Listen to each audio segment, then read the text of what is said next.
pasti kayak apa sih ini orang datang-datang ke rumah tiba-tiba ceramahin gitu. Masyarakat setempat itu banyak yang nggak suka sama kelompok jemaah tabligh ini gitu. Nggak sih jemaah masjid sini yang cerita. Memang kalau misalnya ada jemaah tabligh tuh, bahkan banyak jemaah masjid ini yang nggak datang ke masjid gitu.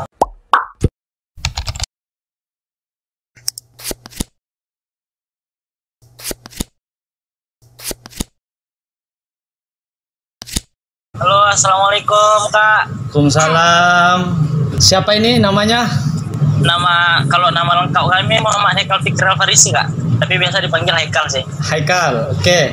Iya Kak. Kamu Riau, Kepri? Iya, Kepri, Tanjung Pinang. Tanjung Pinangnya? Satu kelas sama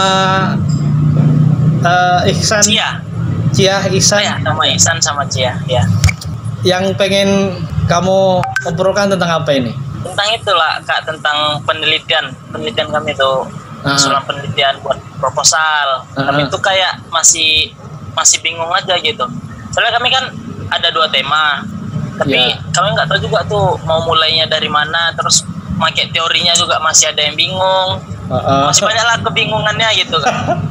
Makanya semoga aja nanti dapat pencerahan gitu loh. Amin. Kamu ceritain aja.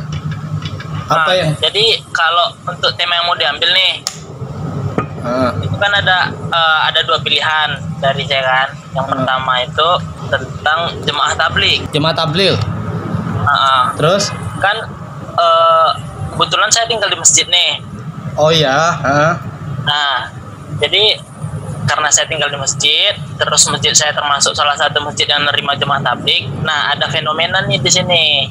Ada sesuatu kayak ada peristiwa lah gitu. Ya, terus gimana? Nah, jadi kan jemaah tabligh itu mereka kan kayak gini ya. Mereka itu ada namanya, mereka itu kayak nanti keluar gitu, baru mereka tinggal di masjid selama 3 hari gitu. Ada yang 3 hari, ada yang nanti pindah ke tempat lain gitu. Iya. Terus kan hijrah dia kan. Jadi waktu di masjid ini dia tinggal 3 hari itu, yang saya lihat gitu kan, masyarakat setempat itu banyak yang nggak suka gitu sama dia, sama kelompok jemaah tabligh ini gitu. Iya. Terus. Nah, terus ada juga si jemaah masjid sini yang cerita. Memang kalau misalnya ada jemaah tabligh tuh, bahkan banyak jemaah masjid ini yang nggak datang ke masjid gitu. Nanti udah jemaah tabligh udah balik, udah pergi dari sini, baru mereka datang lagi ke masjid gitu. Jadi malas begitu ya? Gitu Kak. Nah, bukannya mendatangkan orang ke masjid, malah orang jadi malas. Malah orang malas ke masjid gitu. Padahal tujuan mereka kan biar orang datang ke masjid gitu kan. Sebentar, kira-kira masyarakat itu kenapa mereka tidak mau ke mereka? Nah, karena gini Kak. Satu, ada yang jemaah tabligh itu kan nanti mereka tuh datang ke rumah-rumah gitu. Nah, baru nanti tuh mereka kayak langsung ngasih tausiah gitu. Ngasih tahu apa? Nah, yang tausiah gitu. Oh ya. Langsung gitu. Langsung yang kamu harus begini begitu kali ya. Iya gitu. Terus. Yang saya pikirkan, yang menurut saya orang itu pikirkan, orang yang dia datangin itu, mereka itu mikirnya tuh kayak pasti kayak apa sih ini orang datang-datang ke rumah tiba-tiba ceramahin gitu. Iya. Pasti orang rumahnya pasti mikirnya kayak gitu kan. Kayak kita semuanya adalah. Jadi seakan-akan begini, aku lagi membayangkan masyarakat di sana ya. Iya. Seakan-akan kami ini kayak pendosa gitu kira-kira. Nah, jadi kalau mereka itu ada prinsip mereka itu gini, ibaratnya mereka tuh pernah bilang kalau misalnya mereka itu dokter, sedangkan orang-orang yang jarang sholat itu, jarang ke masjid, mereka itu orang yang sakit. Nah, terus mereka itu mikir gimana caranya biar kita itu bisa menyembuhkan orang tersebut gitu. Oh, berarti mereka itu menganggap ahli, menganggap lebih bertakwa daripada masyarakat kan? Terus. Nah, jadi gara-gara itu mereka niatnya kan baik kan gitu ya, mengajak orang yang memang agamanya Islam sholat gitu. Niatnya kan baik tuh. Baik. Cuman respon masyarakatnya tuh nggak kayak gitu, malah masyarakat itu kayak malah jadi malas ke masjid gitu. Ini masalah sosiologis. Begini, metode ceramah yang mereka gunakan yang radikal, yang keras begitu, itu punya kecenderungan ditolak oleh masyarakat. Orang itu secara metodologi dalam hal berceramah itu terkesan menghakimi orang. Orang itu yang nggak suka didatengin ke rumahnya, diceramahin. Orang itu kan beda-beda ya. Kadang bisa tersinggung orang. Ya. Kadang orang bisa tersinggung. Ya sama kayak kita ada orang judi ya, misalnya. Jangankan yang kayak gitu, yang judi sekalipun, tiba-tiba kita datang terus menghakimi orang, menceramahi orang di situ, itu kan meskipun benar, itu kan bisa salah. Iya. Karena buat masyarakat itu tidak nyaman, buat masyarakat itu merasa tersinggung.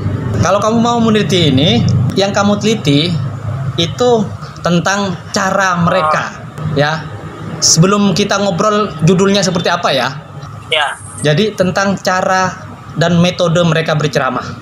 Mereka itu kan belum kenal masyarakat, hanya tinggal 3 hari 2 hari tiba-tiba datang ke sana, terus tiba-tiba mereka kan belum beradaptasi dengan kondisi sosial dan budaya mereka, dengan budaya masyarakat di sana.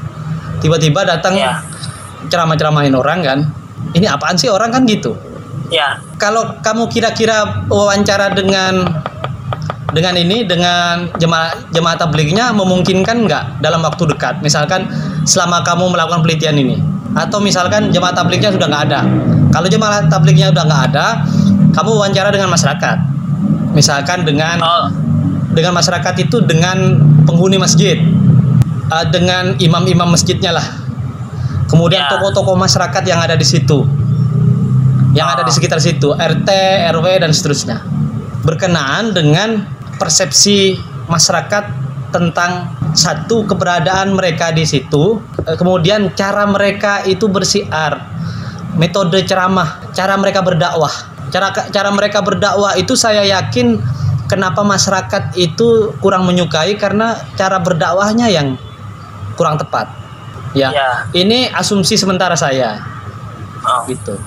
Karena alasannya apa? Mereka itu tidak tahu secara sosiologis kondisi budaya masyarakat di tempat itu, tiba-tiba kemudian ceramah-ceramah ke masyarakat. Meskipun tujuannya baik, tapi caranya salah, semuanya jadi bubar. Paham sampai di sini? Paham nggak? Gitu ya? Ya Kak. Kal. Sampai ketemu di lain hari nanti. Oke. Makasih banyak Kak ya. Ya, sama-sama. Yuk, assalamualaikum. Waalaikumsalam warahmatullahi wabarakatuh.